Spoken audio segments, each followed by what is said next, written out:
Hi, everybody. It appears Facebook had some sort of technical problem, which ended our broadcast. So, fortunately, with quick thinking and teamwork, we got this story back together. I don't know where it dropped on Facebook, but today our talk, this month's theme is Celebrating Divine Truth and Preparing the Way is our talk title.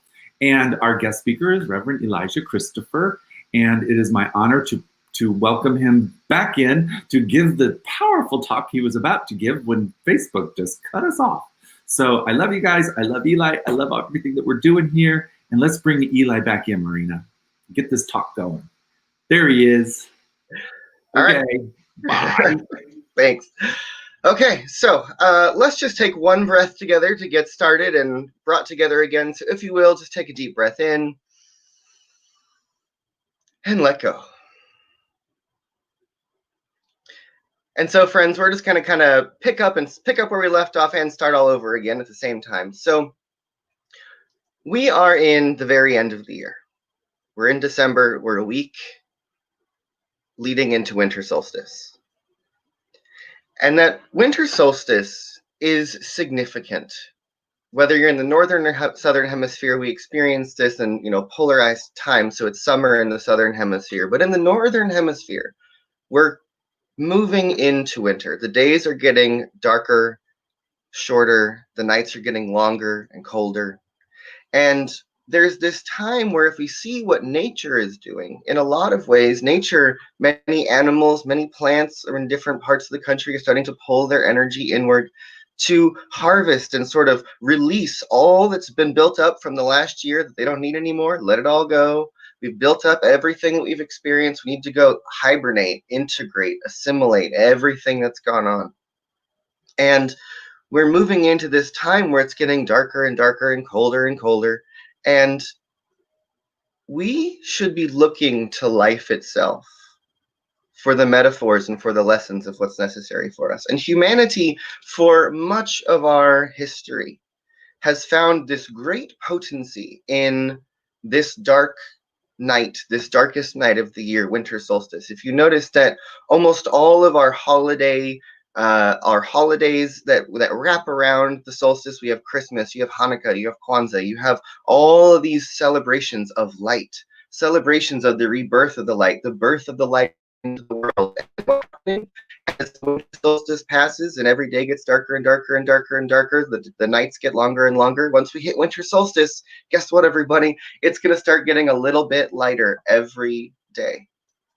And for us to look to the world, to look to nature, to look to life around us, to really inspire us to remember that life works in cycles, that it works in these loops, that creation is always happening. And in many ways, I think that this winter solstice, we really need to be looking at the deep metaphors that we can take from this dark time. Because I've heard many people say in the last number of weeks or months, God, this is just the darkest year of my life. And that 2020, in a way, has sort of been like one big dark night of the soul for all of us. So much has been brought up to question. So much has been changed. So much upheaval. So much unknown. So much distortion. So much has come up in the course of 2020 into our experience. And now is the time to reflect. Now is the time to really be harvesting and taking in all of the nutrients and the lessons and the metaphors that we've gotten from this last year. Because one of the things that I've continuously been saying is that this year of great change, this year of great disruption, this year of great turning, if we've ever believed that there was going to be a great awakening or a second coming or the coming of the age of Aquarius or a new paradigm or anything like that, how it would look, how it would arrive, would be just like what we're seeing right now. That every single structure, all of our belief systems, all the ways of doing and being would have to be turned into new things, rearranged, restructured, brought into our awareness in a new way. And 2020 for me, in a huge way, has been about bringing up to question, stirring up within all of us, inspiring us, bringing our fear out, bringing our beliefs out, bringing our truth and our unknowns out in front of us. so that we can really begin to work with them and look at them and change them and begin to bring all of ourselves into the newness. And I really believe that 2020, that this beginning paradigm shift that we're all experiencing, all of the upheaval and the distortion, that all of it is about preparing the way for something else to emerge on the other side.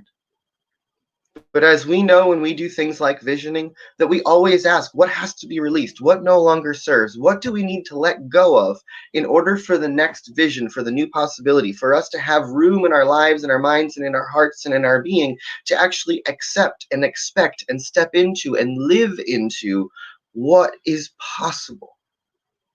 And to me, much of this year has been about all of us asking ourselves, what are we preparing the way for? What are we placing our attention on? What are we participating in? What are we seeing that needs our attention and our change? I've been saying often this year that this year really does feel like a paradigm shift. It feels like the sort of switch from BC to AD, like we should be starting a whole new calendar, because there was a time before now that looked very different. And then there's now and whatever's coming after it that seems to be looking a whole lot different.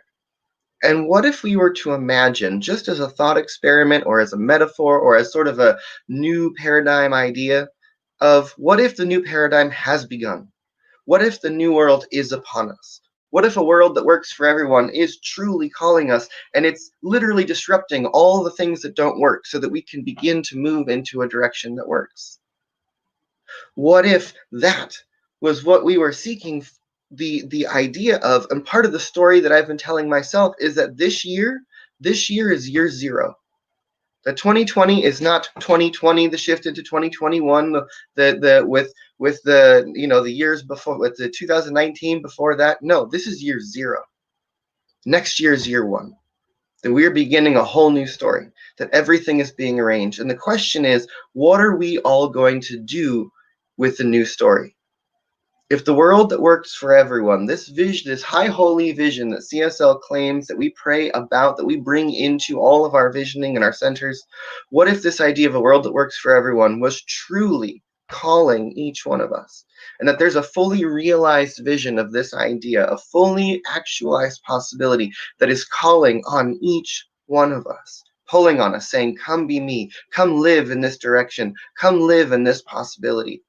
And whatever's been stirred up in us in the last year, whatever has been made uncomfortable, whatever's been brought into our awareness, whatever we've been impassioned or inspired about, whatever has made us incredibly angry, whatever it is that has been brought up to the front of our awareness, that is your piece to carry into the new story, that is your piece to carry into the next vision, that's your piece of the world to come that you need to start focusing on, working on, and building. I really believe that the time is now for us to begin to take everything that we've all been cultivating in science of mind and in new thought philosophy for the last 100 years as a movement of consciousness, and take everything that we know about the power of the mind to direct, focus, and create into our experience. Take everything that we know about that and begin to focus together as communities, as groups, as prayer partners, as project partners, as individuals who are ready to take everything that we know about the power of mental attention and creation and bring it into the greater issues of the world in front of us, to bring it into the building of what is possible. Jean Houston teaches this concept of called the entelechy, which was originally created by which is originally a word and a concept that was created by Aristotle, which means the innate potential that is drawing anything into its becoming. And they say that it is the entelechy of an acorn to become a fully flourishing oak tree, that it is the entelechy of a little baby human to grow into a full adult, that it is the entelechy of you and of me to become God knows what. And that indeed this world that works for everyone, that is the entelechy, the potential, the fully realized outcome of what we hold as the dream or the deepest intention of the prayer that is calling us forward. And so what we need to begin to do is take that piece of us that's been disrupted, disturbed, or inspired, or lifted up, and then daily begin to cultivate an awareness of reaching out into the field of potential and asking for that vision of a world that works for everyone to wash over our minds, and for us to really be able to start imagining, visioning, dreaming of it, seeing it, thinking about it, imagining it, tasting it, pulling it into our full felt self. And then thinking about this one place that we are inspired to take action or to build or to work on, and begin to plug what we're working on and what we are being filled with and moved by into this great vision of what's possible, and begin to bridge the two together. That our individual work, that our individual passions, that our individual inspirations are the little individual strands that make up the great tapestry of possibility, of the world that we're seeking to live in, of the life that each one of us is seeking to find. And so really begin to ask, let each one of us really begin to ask ourselves, as we round out 2020 and begin to look back at this year of 2020 clear vision, and now begin to look back with 2020 hindsight at all that has been brought up, all that has been disturbed, all that has been inspired or brought into great states of change in the last year, and begin to look at all of it and say, what is this preparing the way for?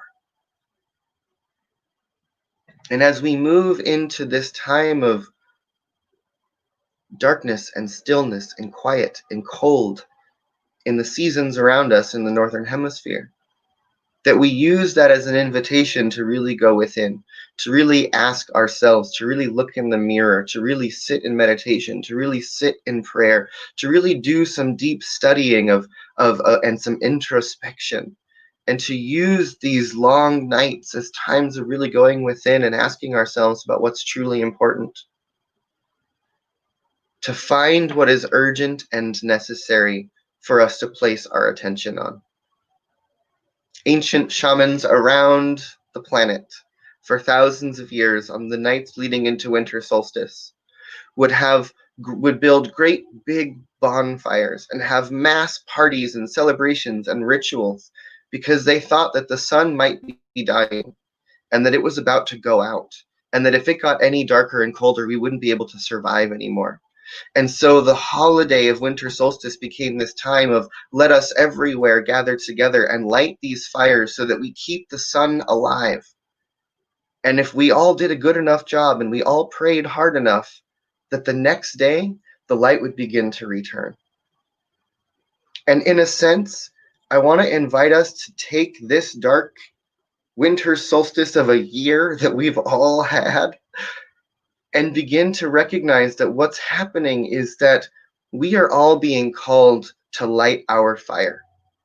That if what you see is that the world appears to be getting darker, that people seem to be getting colder, that things seem to be shutting down in a way, then what is necessary is our participation, is our involvement, that there's an urgent call within each one of us to light our fire, to find our inspiration, to take the energy of who we are and give it to the necessity to bring the light into the world. That each one of us must be a powerful presence, a powerful light for possibility and for change. And if we use this metaphor of we have to keep the sun alive long enough through this dark night in order for it to come back tomorrow, we need to be the ones who step up and keep inspiration alive, keep hope alive, keep love alive, keep possibility alive. When we see that the world is falling into a deep winter in consciousness, then let us be the ones who find deep necessity in holding up the light and elevating consciousness and being the ones who are living and being and breathing in a way that says there is a possibility that is calling us, and that is what we are focused on always. That we are led into possibility, that we are not dragged down by circumstance, by what is happening. We see what is happening as an invitation to first go within and find the passion within ourselves, and then to light that passion so that it ignites the world. Because science of mind philosophy is something that tells us that we have the ability to take our thoughts, our dreams, our vision, our passion, and through the power of our focused prayer and attention and community consciousness, that we can make dramatic change in our lives and in the world. And I believe that the time is now for us to really recognize that the power that we have in this philosophy is indeed necessary and urgent for us to practice in a way like we've never practiced it before. To practice it as if life depends on it.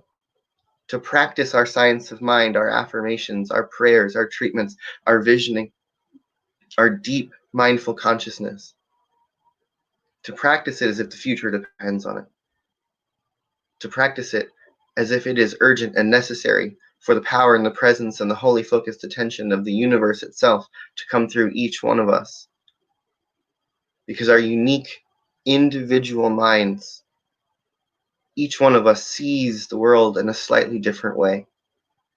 And it is that overlap of perspectives that's going to allow us to see the way forward. That indeed a world that works for everyone is going to take everyone. And so let each one of us begin to find our piece of the puzzle. Let each one of us be a place that is constantly preparing the way for what is next. Think of the practice of affirmations. Every time you think an affirmation, you think a thought, and a little electrical signal runs over the surface of your brain, and a little groove is created so that it's a little bit easier for another electrical signal to pass down that same groove the next time you think that thought or a similar thought. That every time you do an affirmation, you are preparing the way for a later thought to come through your mind much easier. And all spiritual practice follows that same pattern. That when we dream of the future, we prepare a way in our mind for us to see a way into that future. And so let us recognize that our spiritual practice, that the doing and being of who we are and the igniting of our passion and the dreaming into possibility is what we each must engage in order to prepare the way for what is possible, for what is next, for what is coming, and for what is calling us.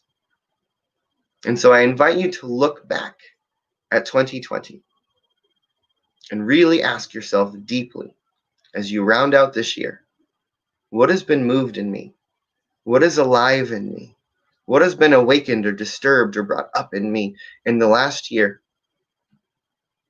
And if this is the start of a whole new story, that if this is year zero, what am I going to do with this energy that's been brought up in me? How am I going to use it to create a new story for myself, for my family, for my community, and for the world around me?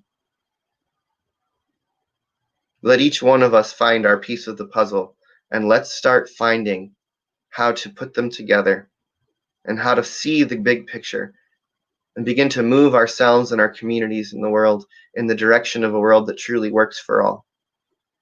Because that is who and what we are here to do, to be, to build, to become. And so, my friends, with that, I just want to invite you to take a deep breath in and let go. And if you will, put your hands in a prayer position or place them on your heart. And take another deep breath in. As we breathe together, let us just be in the absolute awareness that there is something greater than we are that breathes our bodies. That each one of us is being indeed breathed by the universe or breathed by God. That there is a power and a presence that is greater than we are that lives and breathes throughout the entirety of the universe. It is this one who is seamlessly interwoven into every experience and into every interaction, into every possibility, into every choice point. That every star, that every planet, that every person, that every plant is filled with this energy of life that is rising up into possibility in every moment. And so as we breathe into that awareness once again, let us feel and know that we are indeed breathed by God, that each one of us is the universe alive. And so it is in that that we find our passion, that we are impassioned, that we are awakened, that we are being called forward. And so, if you will, I invite you to hold your hands out in front of you and imagine that that presence that is calling you forward is reaching out to you. That the desire for a world that works, for the passion that is within you, for the anger, the disruption, the truth, the passion, the beauty that you see in the world and in yourself, feel it calling you.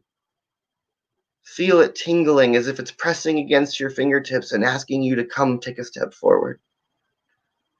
Feel a vision of a world that works for everyone. Feel the greatest possibility for your life. Feel the most powerful, passionate version of yourself calling you, saying, come be me. Come be me. And if you choose, invite that energy to be a presence in your life. Allow its tingling life force to touch your fingertips, to breathe you, to be as very close as your heartbeat. And let each one of us know that we are here for a purpose, on purpose. And that there is one who calls each one of us forward, who makes the way easy and clear, who guides us and calls us into who we could be. That there is an ever-present voice always saying, come be me, inviting us to step forward into what is next. And so from this place, let us bring our hands back into prayer pose or on our hearts in absolute gratitude, knowing that we are guided and guarded and protected and lifted up in every moment, and that each one of us is being drawn into a greater yet to be, and that collectively we are rising into new possibilities. Let us give thanks, absolutely knowing that there is indeed a power for good in this universe that is greater than we are, and it lives us, it breathes us, it calls us forward, it is who and what we are. And so let us always simply be in the practice of always surrendering to that presence, knowing that it is living in, as, and through us in every moment. It is who we are. Let us be it on purpose. And so it is.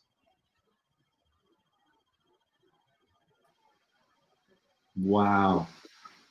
Thank you, Eli. Thank you. Super powerful. So grateful we got our little technical glitches out of the way and you were able to give that talk this morning. Thanks, it was Chris. bomb. It was always a blessing to be beautiful. here. Thank you so much. Thank you. Okay. So we are in this together, guys. This is the time that we invite you to continue to support our center, even though we're not meeting at the physical center, which is actually going away. We still are keeping going. We're continuing. We have not ceased. We are better than ever, and we're bringing these meetings to you every week, and we will continue, and we will continue to add new and wonderful things. So please keep supporting us. You can do it by texting GIVE at 435-850-6465.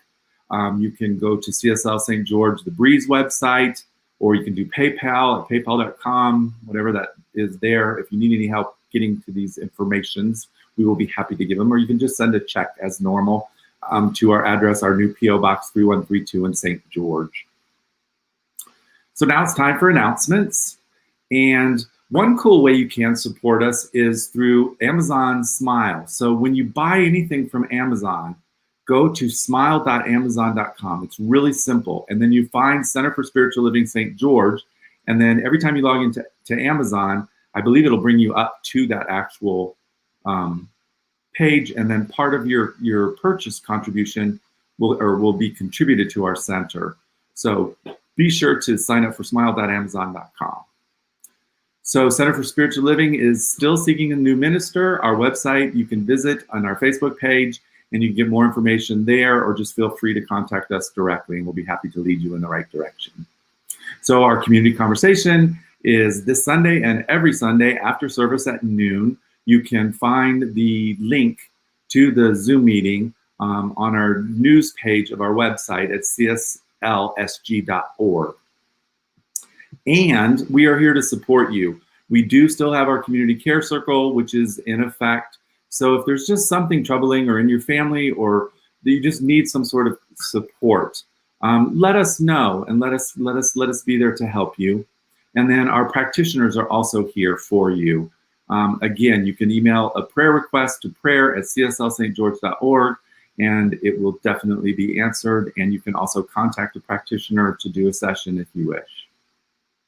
Our book club, you can join anytime. The talks are the conversation's deep. Sue Fulmer is leading this. It's the Book of Soul by Mark Nepo. That is Tuesdays at 6 p.m. on Zoom. It's a great discussion, so please meet us there. Next Sunday, we've got our own Reverend Hannah Rothland, who will be doing her speech or her talk on cultivating the light. And then on December 27th, we have a new guest, Making Magic by Steph Swink. I'm looking really forward to that. I hear her messages are quite powerful, so be sure to join us. So now it's time for our closing affirmation. And Marina, if you can bring everybody in, we will share saying this together. There's Eli, there's Alan, there's Star, and there is Sue. So here we go. We are going to read our affirmation. Something wonderful is happening through me right now. It is this thing called life. Life is in my mind. Life is in my body. Life is in all that I do. I am it, I embrace it, and I share it. Just the way that it is, and just the way that it is becoming. Thank you. Right. Bye, everybody. We'll see you next Sunday. We love you guys. Thanks again, Eli.